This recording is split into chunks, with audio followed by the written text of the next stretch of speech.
Olá, boa tarde a todos. Sejam todos muito bem-vindos a mais uma live habitual do consultório Fiandra.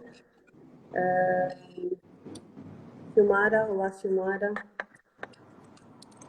Olá Beni, bem-vinda Jacira, bem-vinda Nahari.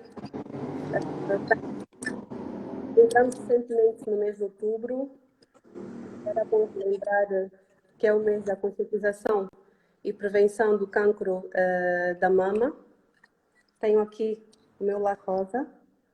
Mamães, não se esqueçam de fazer o exame para prevenção. Hoje, ao nível do mês que passou, vamos falar sobre a epilepsia, sendo que o mês de setembro é o mês de conscientização da epilepsia e temos a honra de chamar nada mais do que ninguém, o Dr. Leite Cruzeiro, que tem um conhecimento vasto em neuropediatria. É médico formado pela Faculdade de Medicina da Universidade de Agostinho Neto, pediatra formado pelo Hospital Pediátrico David Bernardino, membro da Sociedade Angolana de Pediatria e mentor desse projeto maravilhoso que muito nos tem beneficiado, que é o consultório Fiandra. Volto a referir, temos como tema hoje conviver com a epilepsia. Bem-vindo, Dr. Leite. Olá, doutora Mónica, tudo bem? Tudo. Boa tarde e obrigado por moderar essa conversa que vamos ter sobre epilepsia. É um prazer, doutor. É uma honra. É toda minha, uma vez mais cá para tirarmos dúvidas, conversarmos um bocadinho e ver se conseguimos clarificar aquilo que perturba os nossos seguidores. Espero que estejam todos a ouvir corretamente. Eu sinto muito mais confortável com fones porque estou num espaço aberto com algum barulho. Portanto, já sei que o back-office vai conseguir dizer-me se ouve bem. Precisava que me mandassem novamente. O som do doutor está ok. A doutora Mónica, um bocado. Ok, melhorou. Precisava que mandassem então para fixarmos o título. Não consegui fixá-lo há bocado também. Para podermos então começar a conversar. Ponham as vossas questões, como é habitual, na caixa. Façam as questões todas, desmistifiquem isto que é epilepsia, ok? Já vi, está fixado. Isto que é epilepsia, vamos, aquilo que conseguirmos clarificar, vamos fazê-lo. É verdade que nós não sabemos tudo e ninguém o sabe, mas vamos tentar ultrapassar e conseguir tirar o máximo de dúvidas possíveis em relação ao tema de hoje, que a doutora Mónica já, de uma forma sempre muito sólida, conseguiu transmitir aqui. Pois não, estou aberto a perguntas, aquilo que vocês querem saber e aquilo que eu possa dizer. Vamos já fazer uma pequena introdução, doutor. Já sabemos que a epilepsia, e é importante referir isso aos pais, é a disfunção do sistema nervoso mais comum em pediatria e afeta cerca de 75 milhões de pessoas mundialmente, doutor. Então, o que nós queremos saber da parte do doutor, o que é epilepsia? O que são convulsões? Pronto, epilepsia são convulsões repetitivas, quer sejam crianças ou adultos, desde que este não tenha nenhuma doença neurológica ou nenhuma doença que possa estar a afetar o sistema nervoso central. Vou dar assim um exemplo prático para que me possam entender. A epilepsia deixa de ter esse nome, não pode ser considerado se a pessoa, por exemplo, tiver meningite no momento da convulsão. Não é epilepsia se a pessoa tiver malária cerebral. Se tiver qualquer outra doença que afeta o sistema nervoso central, deixa de se chamar epilepsia. Então, epilepsia, sim, são convulsões repetitivas sem doença de base que afeta o sistema nervoso central. Pois, Mónica colocou uma outra questão que que é muito pertinente. Então, que é isso de convulsões. Exatamente, doutor. Então, convulsões é a repetição síncrona, quer dizer, muito ajustada, muito fiável de alguma parte ou várias partes da musculatura do corpo humano. Portanto, movimentar repetitivamente algum músculo, desde que este movimento seja a partir de um neurônio que esteja na cabeça, no sistema nervoso central, é determinada epilepsia. Depois pode parecer assim uma coisa muito complicada, mas não. São movimentos que têm origem a partir do sistema nervoso central. Por que isso? Porque depois existem outros movimentos que nós fazemos, e felizmente para nós são a maioria deles, que não é por excitabilidade de nenhum neurônio. Por exemplo, nós às vezes estamos a dormir e temos um movimento rápido com a mão ou com a perna, habitualmente até com a perna. Isto, e tenho visto muitas mães a trazerem os seus filhos para a segunda opinião, primeira, etc, etc. Isto não é epilepsia, isso é um espasmo. Isto é uma coisa que vem do músculo, não é uma coisa que vem do neurônio, não é uma coisa que vem do sistema nervoso central. Às vezes, realmente é difícil separar, conseguir distinguir, não é? Para isso, depois já há exames que possam ajudar, mas mais do que qualquer exame, o que nos ajuda mesmo é a descrição daquela pessoa que viu. E para isso, muitas vezes, melhor ainda que a descrição, é filmar. E hoje quase todo, não é? Hoje quase todo mundo tem um telefone que possa filmar. Aproveitem e ajuda bastante, doutor. Ajuda bastante para esclarecer se é uma coisa que vem do sistema nervoso central ou não. Olha, eu tenho aqui uma pergunta que é: o que é epilepsia? Está bem? Também respondemos. Beni Salvador, obrigado. Já respondemos. É verdade que tem essa patologia? É verdade que quem tem essa patologia não deve comer carne de porco? Oi, Rui Carlos, tudo bem contigo? Espero que sim. Não é verdade. A carne de porco, para todos nós, é um alimento que deve ser consumido quando bem passado. A carne de porco é das carnes que não deve ser mal passada. Por quê? Porque transportem algumas delas, e principalmente em alguns animais que não são bem controlados do ponto de vista de saúde, em termos de veterinária, e têm um parasitazinho nesta carne. O porco habitualmente tem um parasita que, se nós comermos a carne de porco mal passada, este parasita aloja-se no sistema nervoso central, cá acima na nossa cabecinha, muito junto aqui, aonde nós temos os neurônios, e é uma das grandes causas de epilepsia. Por exemplo, na América do Sul, é das principais causas de epilepsia, é sem sombra de dúvida a ingestão de carne de porco mal passada. Olha, temos aqui já mais outra pergunta, mano. Hoje vai... Sim? Vamos já responder as perguntas, mas antes disso, doutor, já tínhamos falado, o doutor falou sobre os movimentos e tudo.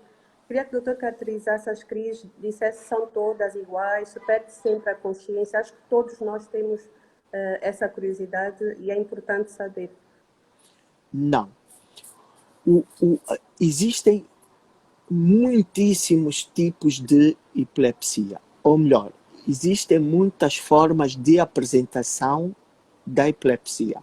Algumas, e o que estamos mais habituados a ver, são aqueles de movimento generalizado, muitas vezes os dois braços, as duas pernas, mas também podem ser focais, só uma parte muscular, somente uma parte do músculo. Mónica, assim estamos a ver mal. Corta-te um bocadinho. Sim. Corta corta um bocadinho da tua parte de cima da cabeça. Ok, doutor. Podem ser, então, generalizadas, não é?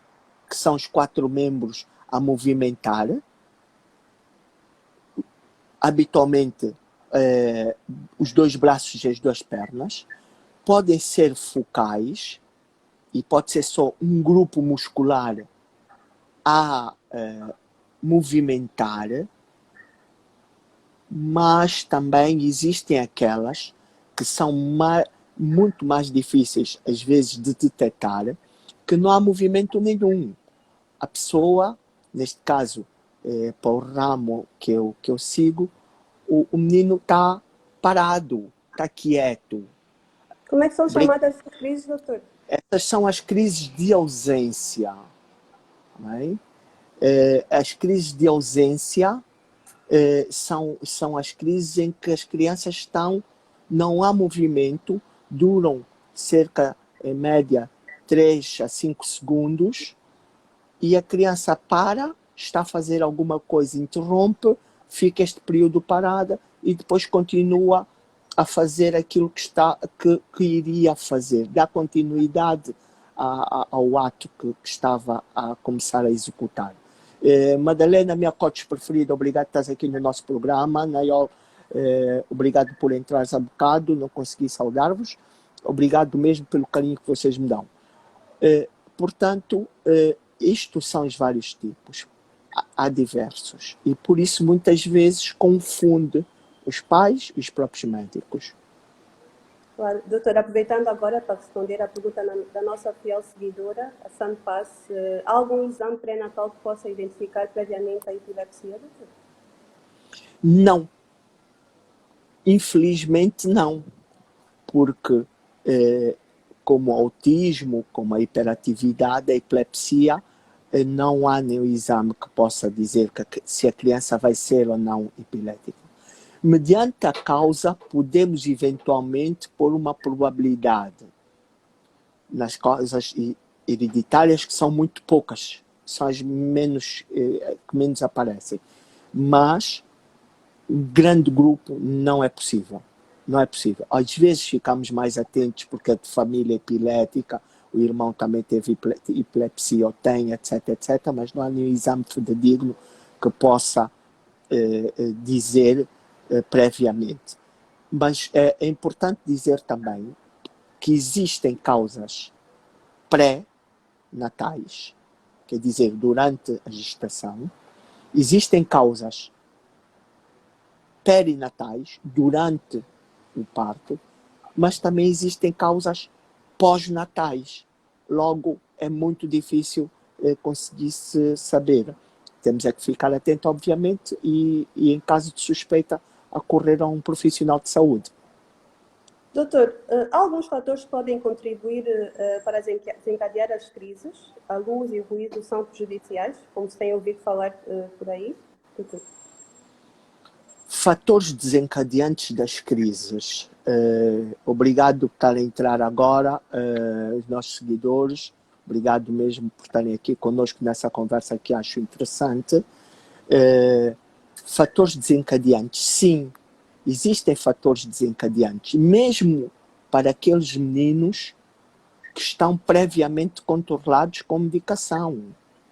Mesmo os que tomam medicação, que já estão há muito tempo sem crise, etc, etc, podem ter a crise por determinados fatores. E quais são esses? Nomeadamente, menos horas de sono. Isto acontece muito frequentemente nos adolescentes que perdem noite, que vão à festa e depois têm que se levantar cedo. O que está previamente estudado é que, por exemplo, se formos epiléticos e formos a uma festa, deveríamos eventualmente, se chegarmos a casa às 6 da manhã, dormirmos no mínimo até 1 da tarde. Portanto, nunca menos que 6 horas de sono, sem dúvida. Depois, também de realçar que, e associado à festa, a ingestão de álcool é uma grande causa de desencadear crises em pessoas estáveis. Uma outra coisa, ainda relacionada às festas, portanto, estas festas parece que aqui há um problema, são os flashes luminosos que possam existir em determinadas discotecas. E isso não é só estes flashes, acontece também com os videogames, acontece muitas vezes com a interrupção do sol durante estarmos dentro de um carro, prédio sim, prédio não, sombra, sol, pode desencadear crises. O que eu digo aos meus doentes é que os vidros devem estar fumados para ter sempre aquela penumbra, ou então pormos aqueles protetorzinhos nos vidros, aqueles autocolantes, para que o espaço, pelo menos onde vai a criança, esteja escurecido. E depois há outros, mas para mim o maior para desencadear a crise nem são estes três que eu já acabei de falar. Para desencadear a crise, para mim, o maior é a interrupção brusca, sem causa, da medicação. Isto não vem nos guidelines, isto não vem na bibliografia. Não vem porque não é pressuposto que o pai, que a criança, que o adolescente, ou mesmo que o adulto, interrompa essa medicação. Então este já é um ponto à parte, não deve interromper. Mas é verdade que se o fizer, pode ser um dos fatores principais para desencadeamento de uma crise.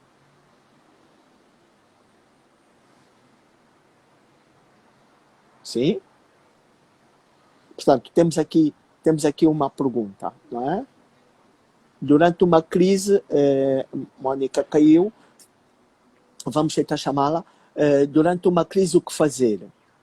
Pronto, durante uma crise o que é que nós devemos fazer? É uma pergunta muito pertinente. Durante uma crise, habitualmente devemos fazer aquilo que se chama colocar a criança ou o adulto, colocar a pessoa no que se chama em posição de segurança, posição lateral de segurança. É colocar, aí está a morte, é colocar a pessoa de lado, lateral direito, para que habitualmente com a mão a apoiar, devemos retirar as coisas que estão à sua volta para que não haja um acidente no momento da convulsão. Esta posição faz com que, se existir vômitos, a nossa criança, a pessoa da qual está a ter a crise, não tem como ingerir o seu próprio vômito, causando outros problemas, principalmente problemas pulmonares. E esperar. Não devemos colocar nada na boca, não devemos tentar parar a convulsão agarrando, não devemos, eventualmente, exercer alguma pressão sobre a pessoa porque ela está em excitabilidade muito intensa. Já temos aqui outra questão. Doutor. Exatamente. Sim, Mónica. É importante, doutor, referir isso. Não colocar nada na boca, porque ao contrário do que se pensava anteriormente, do que era sugerido anteriormente, não é. Já não se deve colocar nada da boca. Pronto, e temos aqui, obrigada. É um tema realmente muito importante, doutor. Temos aqui a pergunta da nossa seguidora contagiosa, doutor. Não, a epilepsia não é contagiosa. Felizmente não é uma doença contagiosa. A epilepsia é a excitabilidade de um neurônio ou de um grupo de neurônios causados por diferentes coisas, mas não se consegue transmitir por contágio. Havia também este mito, e esta pergunta foi ótima, para desmistificar, porque as pessoas fugiam. Lembro-me quando era mais novo, ainda na escola primária, cheguei a ver alguns colegas com crise, alguns deles já sabíamos, outros não, nem por isso, mas nós ficávamos bastante assustados, porque as crises convulsivas são assustadoras, e todo mundo dizia, não toques na saliva, não toques na pessoa, isso não é contagioso, portanto, não há problema nenhum. É bom isso, doutor, porque é um tema que já foi, ainda continua a ser muito preconceito, doutor. É bom o doutor desmistificar, é realmente muito importante. Temos aqui mais uma pergunta da seguidora Jandir Oliveira. Boa tarde, doutor Leite, só entrei agora. Quero saber se existe restrição alimentar na epilepsia. Não existe restrição alimentar. As restrições são muito poucas e não são alimentares nunca. As restrições que se têm, depois podemos falar um bocadinho mais lá frente, podemos falar do desporto, podemos falar em relação à profissão, e podemos falar de N coisas, mas para responder propriamente a sua pergunta, em termos alimentares, não há restrição nenhuma. Devemos tratar a criança epilética como se fosse uma criança completamente normal, e é como tivéssemos uma criança que tem uma rinite, como se tivesse uma criança que tivesse uma sinusite, etc, etc, e temos uma que é epilética. A diferença é que esta tem que fazer uma medicação diária habitualmente, por algum tempo, e a outra, provavelmente, o tempo é mais curto, mas realmente temos que cuidar delas como se fossem crianças sem patologia, por causa dos grandes efeitos que existem, primeiro de bullying, segundo a nível psicológico, que sentem-se crianças desfavoráveis, desprotegidas, não úteis à sociedade, não se sentem como as outras crianças, e isso tem que acabar. Portanto, há mais uma questão aqui. Já nos apercebemos, Doutor, Mónica, que estás com algum... das telas, não é? Sim. Sim. Perfeitamente. A tua imagem é que está fixa, mas ouvimos. Agora sim. Perfeito. Com pouca luz, mas ouvimos-te.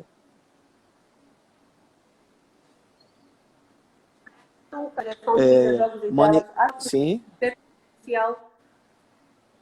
Ao epilético. Eu peço desculpa, estamos a ouvir-te com cortes, Mónica. Podes repetir a questão? Pois, doutor. Falando um bocadinho, não é, dessa geração, que é a nova geração, que está sempre exposta a telas, não é? Televisões, videojogos. Acha que isso pode ser prejudicial ao doente com epilepsia? Sim. É uma pergunta muito importante. Sim. E até se nós formos pais mais atentos, conseguimos aperceber-nos que, por exemplo, em determinados jogos, existe esta informação sempre que se liga o jogo. Se for epilético, não jogue tantas horas. Se for epilético, consulte o seu médico. Se for epilético... Por quê? Porque um dos fatores desencadeantes também da crise, como disse, é a movimentação,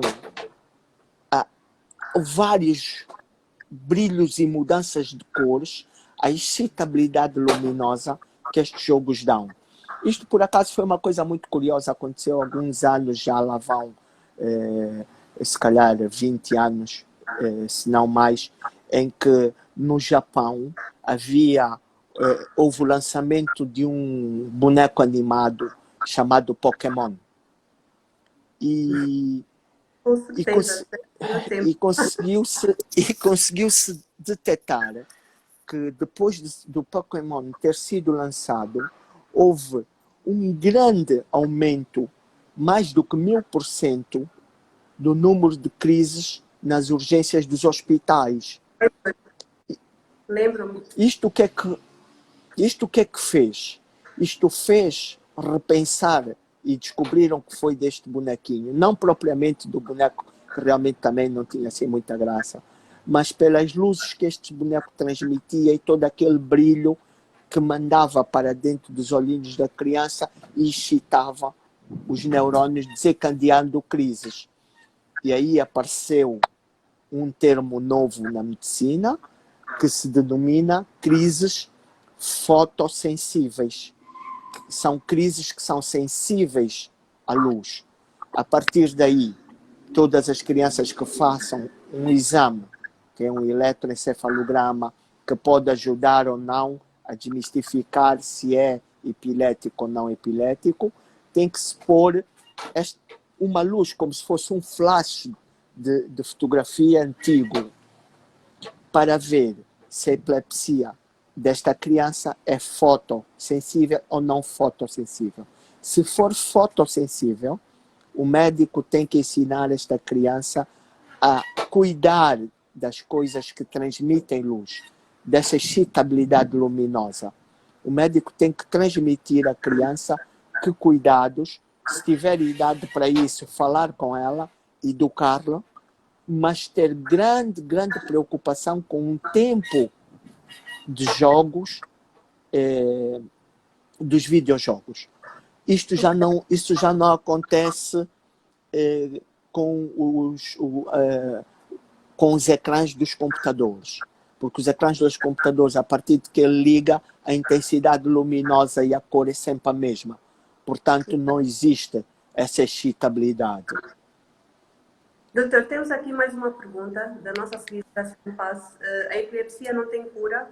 A medicação é para toda a vida, doutor? Sim e não. Algumas, isto depende de dois fatores, essencialmente. Primeiro, se nós conseguirmos enquadrar essa epilepsia num síndrome epilético, o que é isso? Conseguirmos enquadrar essa epilepsia com um nome de epilepsia, Lennox-Gastaut, etc. Não vamos entrar neste tipo de conversa porque não é esse o objetivo do nosso encontro. Podemos dizer logo, no momento inicial da doença, se é para toda a vida ou não para toda a vida. Algumas sim, outras não são para toda a vida. Eu tenho muitas crianças que retirei a medicação. Mas também há um outro fator importante, além da classificação. É a resposta que temos que ter em relação à medicação que é introduzida. Porque mesmo aquelas que não são para toda a vida, há necessidade de um grande período sem crise para podermos retirar o medicamento. E para isso temos que ter uma boa resposta, obviamente, da criança ao medicamento. Portanto, estes dois fatores são bastante importantes. Doutor, sobre isso agora, pelo que tenho lido, há países em que há um maior número de epilepsia na idade infantil e há países em que o maior número é na idade adulta. O que é que pode-nos falar sobre isso? Isto pode ser por várias causas, nomeadamente a parte genética ou hábitos sociais que possam interferir ou aumentar, ou se quisermos ser mais agradáveis, diminuir o número de doentes epiléticos. Por exemplo, nos países subdesenvolvidos, ou agora com o termo mais light, os países em vias de desenvolvimento, existe muito mais doentes epiléticos no que nos países ditos desenvolvidos. Porque além de todas as doenças que eles têm, nós também temos a crescer para o negativo algumas coisas, nomeadamente, a parte alimentar, 2, saúde pública, 3, capacidade financeira para adquirir medicação, e uma quarta que eu vou acrescer, as doenças infecciosas, que podem cursar no final pode dar como sequelas a saída de um doente epilético. Deixei de ter a malária cerebral, mas agora tenho uma epilepsia à custa de uma lesão que tive no passado de uma doença infecciosa. Portanto, esta grande diferença dos países é por isso. Doutor, vamos entrar agora numa parte do tema que eu acho que é o terror das mães que nos chegam ao consultório. As convulsões. Olha, eu queria te pedir, eu queria te pedir para não fazer as perguntas muito difíceis, porque isto é indireto, tá bem? Não é difícil, doutor. Mas entrando nesse terror Estou a brincar. das mães, doutor, a urgência, né, que são as crises convulsivas febris, doutor. O que é que elas têm a ver ou o que é que não tem a ver com a epilepsia? Acho que as mães precisam, né, de saber, isso é muito importante. Muito importante. As convulsões febris não são epilepsia. Não é epilepsia. As convulsões febris são chamadas assim mesmo, convulsões febris. 99,9% delas não devem ser tratadas, não trazem sequelas, não trazem qualquer problema para a criança, tirando o pânico, principalmente nas primeiras. Todas elas têm um fator em comum, que é a presença de febre. Acontecem mais ou menos entre 6 e 18 meses de idade as primeiras crises. Se não for o primeiro filho, conseguimos perceber que um dos filhos também já o tinha. Agora, há um nicho muito pequenino, muito pequeno mesmo, que temos que estar mais atentos quando este comportamento não se faz desta forma.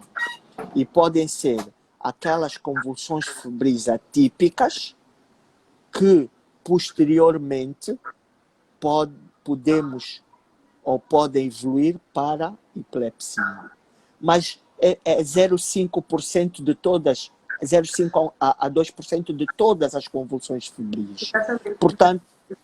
Portanto, não é para preocupar, cria um pânico. Eu vejo as crianças medicadas com antiepiléticos, muitas vezes os pais forçam também isso, porque o médico tem que estar muito coeso em relação à atitude, porque é muito difícil convencer um pai que viu o seu filho convulsionar uma ou várias vezes e dizer, olha, não se preocupe, não é para tratar, vá para casa, quando tiver nova convulsão, por favor, nem precisa vir mais aqui ao hospital. Tem que se explicar bem aos pais e tem que se desmistificar esse tipo de coisas. Porque o benefício da introdução do antiepilético é bem pior do que pormos o antiepilético. Porque são um grupo de convulsões chamadas convulsões benignas. Doutor, o que é que sugere uma criança que já sabe que teve uma convulsão febril? Como é que os pais devem abordar se estiverem em casa, a criança começa com febril? O que é que o doutor sugere? O que é que o doutor aconselha? Primeiro, calma. Porque o nosso raciocínio não é muito bom quando não estamos calmos. Por isso é que nós, há um termo que dizemos, não se deve tomar decisões de cabeça quente. Não é?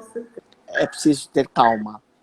Depois, aquilo que já disse inicialmente, é pôr a criança em posição lateral de segurança.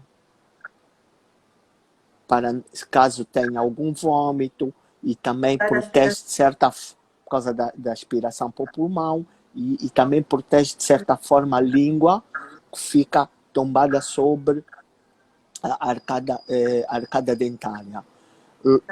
Depois, aquelas medidas que não se deve fazer, que também já foram ditas aqui: abrir a boca, pôr o dedo, sacudir a criança, tirar água. Isto não faz interromper.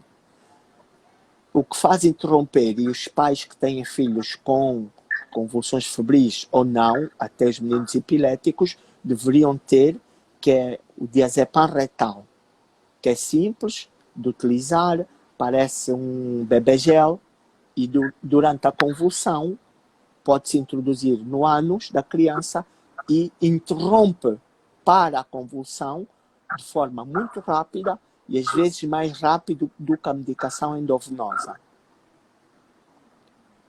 Doutor, E a posterior baixar a febre. Exatamente, sim, pois não? doutor. Doutor, fala-nos também um bocadinho da nutrição e da epilepsia. Vi que havia alguns pais e mães com dúvida em relação a isso, doutor. Fala-nos um bocadinho sobre isso. Nutrição. Nutrição e epilepsia, portanto, não há qualquer restrição alimentar. Portanto, o epilético deve comer como todas as outras crianças, comer saudável. O epilético deve ter um comportamento igual a uma criança que não tenha a patologia. Não há restrições alimentares. A retirada ou não de algum alimento é meramente mitos. E aqui realçar novamente que devemos sim, mas isso não é para os epiléticos ou não epiléticos, é para todos nós, termos algum cuidado em relação à ingestão de carne de porco.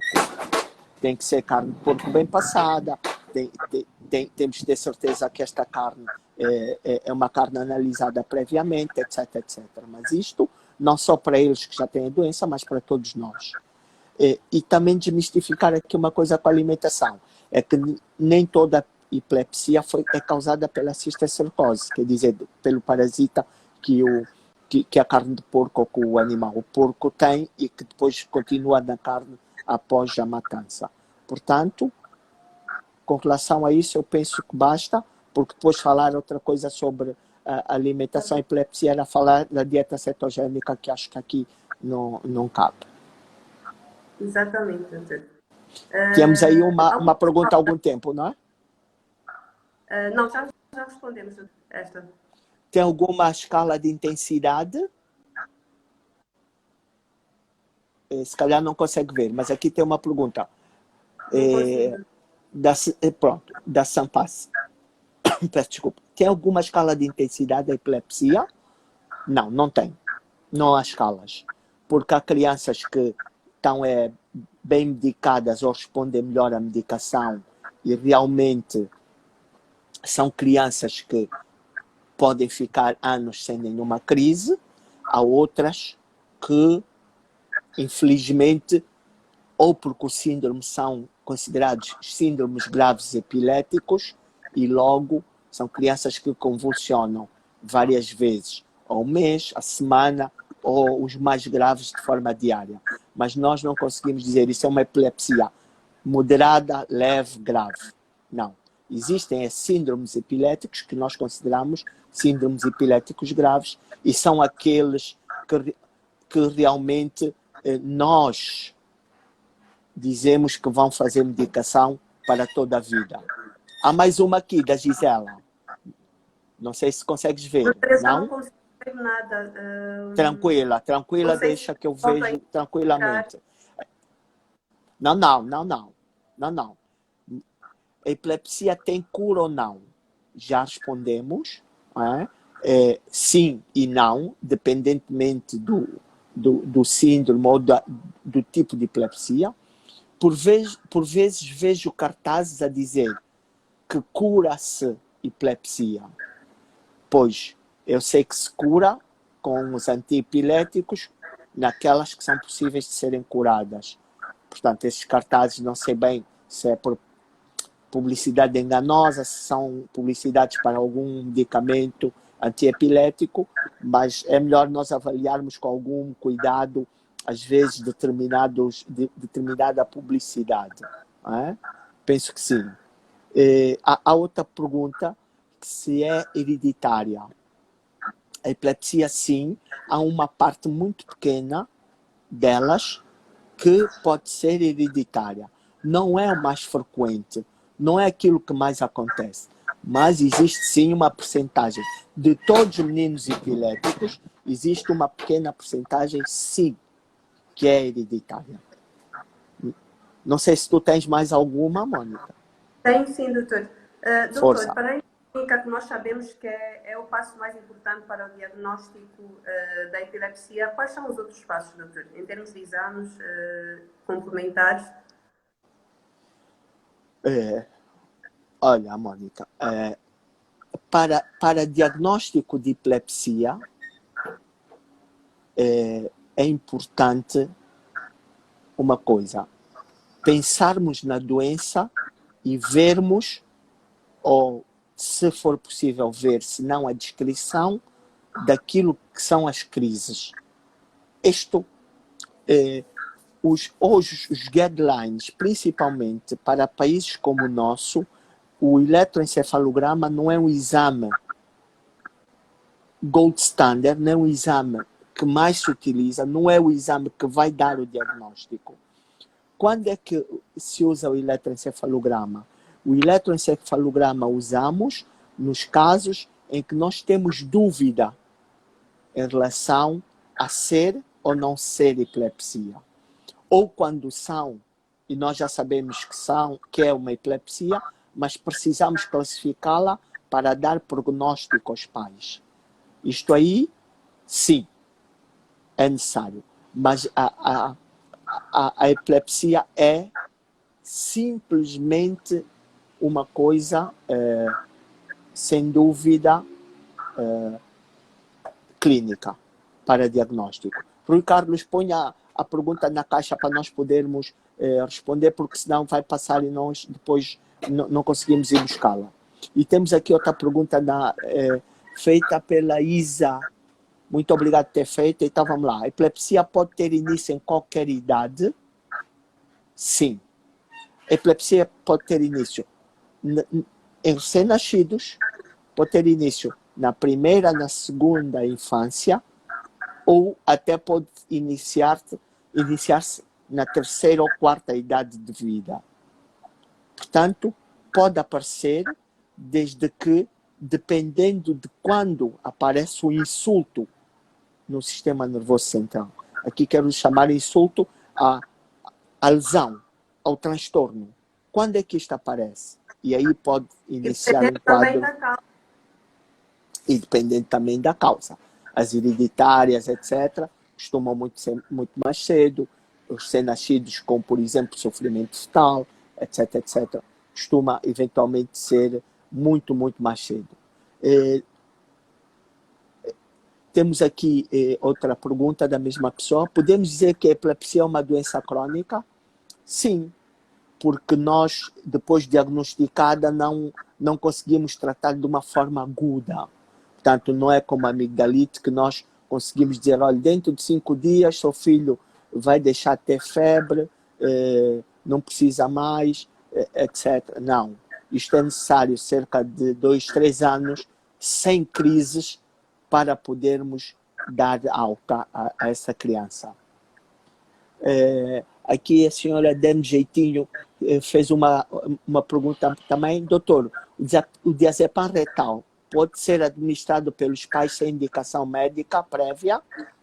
Sim. O diazepam retal é para estar, eu costumo dizer, um na pasta da menina, um em casa e um na casa da avó.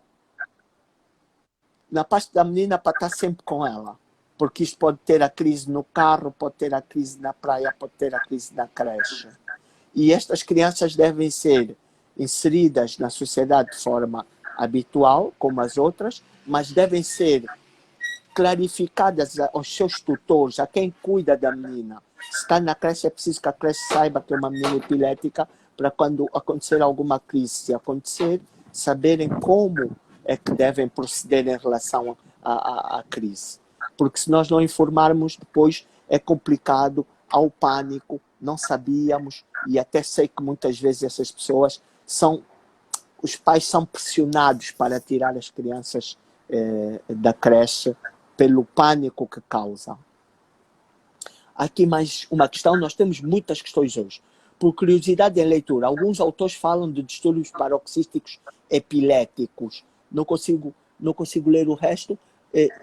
E, pois, o espaço que me dá, se me perguntar de novo, agradecia, senhora Chitonga, agradecia muito para eu poder responder, mas os distúrbios paroxísticos epiléticos são as convulsões, porque paroxismo quer dizer aparecimento súbito, rápido, de forma intempestiva, e epilético quer dizer que saiu de um neurônio o estímulo.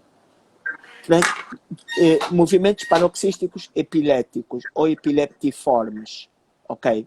Depois existem os movimentos paroxísticos não epileptiformes. Eu fizer isso agora, é um movimento paroxístico não epileptiforme, espero eu bem, porque nem diazepam retal tenho aqui. Doutor, fez-me lembrar agora da maravilhosa aula que deu-me no 5º ano, doutor, sobre epilepsia. Pois, já lá vão muitos anos, Mônica. Tu és crescida e agora dominas isso muito melhor do que eu. Beni Salvador fez-nos uma pergunta, acho que é. Grande esclarecimento, não, era só mesmo uma chega, grande esclarecimento, viaja, clínica Prenda, um especial para mim e para ti também, Mônica. Obrigado, Beni, com essas palavras realmente dá-nos vontade de continuar. Ficamos com força, Rui Carlos pôs também uma questão. Professor, Rui, estás a elevar muito a minha autoestima. Professor, poderia explicar o papel das sinapses elétricas em crises epiléticas? Sem presente. Descomplicando isso. E porque senão os nossos seguidores, a maior parte deles não vão perceber. Mas é para dizer que os movimentos que a pessoa faz, como disse, vem de um grupo ou de um neurônio, que pode vir de um lobo direito ou do esquerdo, ou pode vir dos dois. Quando vem dos dois, há perda de consciência. Quando vem só de um, são as chamadas epilepsias focais. A criança está desperta, apercebe-se, muitas vezes até segura a mão se for a convulsão com a mão, e consegue contar, mediante a idade, o que é que se passou. Em relação ao próprio neurônio, isso aqui há um transtorno, há uma alteração entre as saídas de sódio e potássio no metabolismo neuronal. E isso faz uma excitabilidade. Fazendo uma excitabilidade, é como um curto-circuito num cabo elétrico, mal apertado ou já gasto, fazendo com que a luz oscile. Quando esta luz oscila, é a convulsão. Acho que assim está mais rápido e mais sintetizado. Nós temos mesmo muitas perguntas e eu acho que nós não vamos conseguir responder todas. Doutor, acho que era importante falar um bocadinho, visto que a idade pediátrica, né, fala sobre desporto e a epilepsia.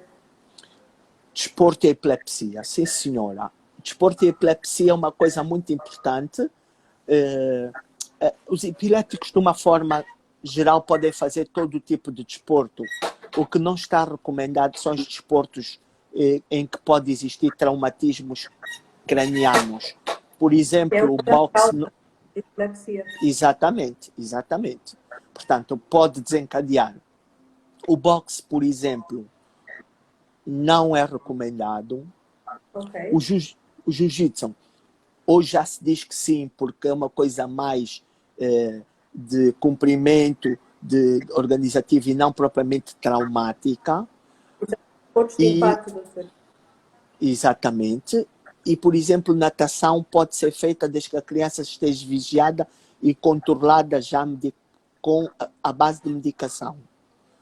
Tirando o boxe e essas coisas traumáticas, penso que não há outras restrições. Agora, o que eu peço realmente é que as crianças estejam medicadas, que se cumpra a medicação, para que não haja, de certa forma, depois transtornos. E podemos depois associar isso ao desporto. Eu tenho pais que dizem: eu preciso de um relatório do meu filho é epilético, não pode fazer educação física, não pode correr ao sol. Pode sim. O meu filho é epilético, não pode jogar xadrez porque a concentração pode desencadear. Não é verdade. Portanto, há um montão de coisas que realmente são os mitos da epilepsia, não há cá, há em todo o mundo. Depois ainda temos um outro problema que, com a epilepsia, não bem desporto, mas depois do desporto. Seria, isto vamos deixar para uma outra live, epilepsia e a condução. Era isso que eu ia perguntar. Estamos em Mas acho sintonia. que pode explicar rapidamente, né, doutor? Serem controlados durante um ano, podem sim conduzir, dependendo, claro, do tipo de epilepsia. Mas já controle durante um ano, até onde O eu sei, controle doutor, durante um ano, sim senhora. Controle durante um ano, podem conduzir. Controle durante 5 anos. Controle durante 5 anos. Carta profissional. doutor, o que é que Olha, está aqui uma proibido pergunta da... nos doentes com epilepsia? Te peço desculpa, ouvi-te com corte. O doutor falou dos mitos. O que é que está proibido nos doentes com epilepsia, doutor? Pois, é mais ou menos o que tínhamos dito no início. Está proibido, como dizíamos em espanhol, emborrachar-nos, embebedar-se. Álcool. Os jovenzinhos que saem à noite, álcool, poucas horas de sono, videojogos nas crises fotossensíveis, sim? São basicamente os três pilares, grandes pilares. E está grandemente proibido. Isto aqui é uma proibição que segura os três, a interrupção da medicação. Com certeza, doutor. Aqui uma pergunta. A minha bebê faz um movimento repetitivo durante o sono com a mão, como se estivesse a tremer. Será? Se gravar um vídeo e mandar, a doutora Mônica diz logo se é ou não. Sem dúvida. Temos outra pergunta da Beni Salvador. Podemos atenuar as crises epiléticas? Sim, podemos. Podemos atenuar as crises epiléticas com medicação. E curá-las mesmo. Agora, o que não podemos é segurar a convulsão com a mão, etc, etc. Isto aí, não, de certa forma, não vai fazer com que melhore. Temos aqui outra pergunta da Suzete Silva. Obrigado por ter perguntado, Suzete. Se não for hereditário na idade adulta, a epilepsia é causada pela carne do porco. Pode ser uma das causas, mas pode ser outras também. Não somente a hereditária na fase inicial. Na fase adulta, a carne de porco não é a única causa de epilepsia. Por exemplo, a doutora Mônica disse, e bem há bocado, os traumatismos cranianos. O ABC, doutor. O acidente vascular cerebral. É a causa em adultos, disfunção neurológica em adultos. Exatamente. É uma das causas também. Pode eventualmente causar epilepsia. Né? Obrigado por ter chegado, obrigado por estás aqui na live. Amém? Temos mais uma pergunta. Eu vou pôr já no rodapé.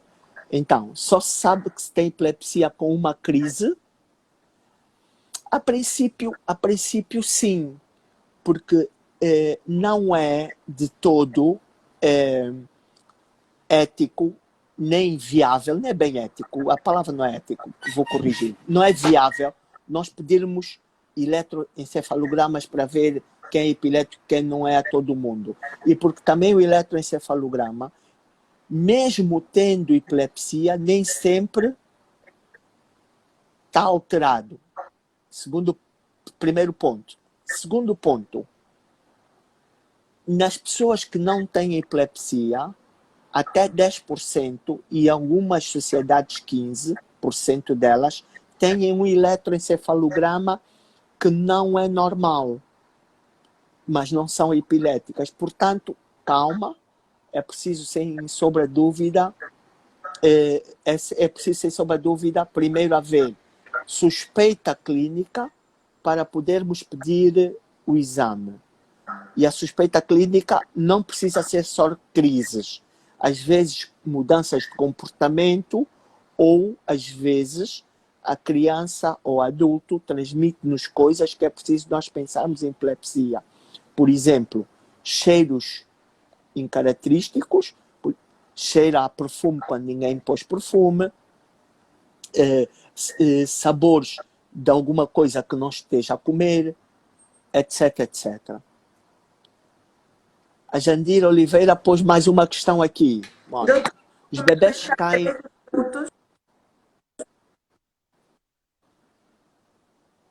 Eu estou ouvindo com muitos cortes.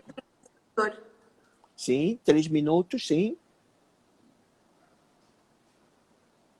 Eu peço desculpa, nós não te ouvimos. Doutor. Faltam 3 minutos. Está bem? Falar um pouquinho sobre o doutor. Prognóstico. Posso. O prognóstico de epilepsia depende muito da classificação. Por isso é que é importante classificar aquele grupo de epilepsias, como síndrome do West, Lennox-Gastaut, etc., ponta onda contínua do sono, etc., etc., o prognóstico não é bom.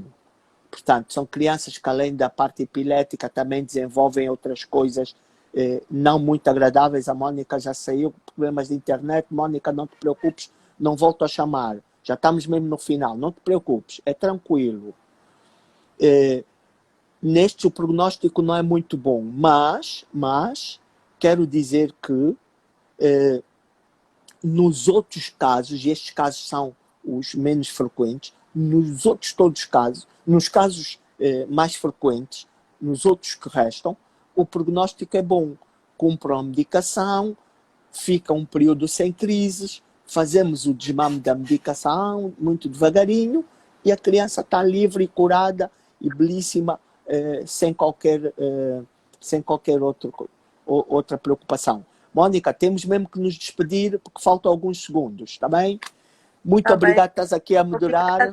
Faltam 30 segundos, obrigado. É importante, doutor, referir que a adesão à terapêutica cumpre um enorme papel na qualidade de vida dos doentes com epilepsia, doutor. É sempre importante referir isso. Sem dúvida. É importante tudo isso que nós dissemos e carimbo o que a Mônica acabou de dizer agora, porque realmente é extremamente importante este cumprimento. Sem a medicação, esqueçam tudo o resto, não substituam a medicação prescrita pelo vosso médico habitual por outros atos, outros mitos que não falamos tudo hoje porque o tempo não nos permitiu, mas que não leva nenhum doente epilético a bom porto. Nailete, obrigado por estás aí. Sofia, Ana Paz, todos vocês. Jandakiara, beijinho grande. Bom fim de semana. Mônica, podes sair. Obrigada, tua família. Doutor, tua família. Outubro Rosa. Outubro Rosa, nosso mês. Fazerem o teste da mama. Obrigado, obrigado.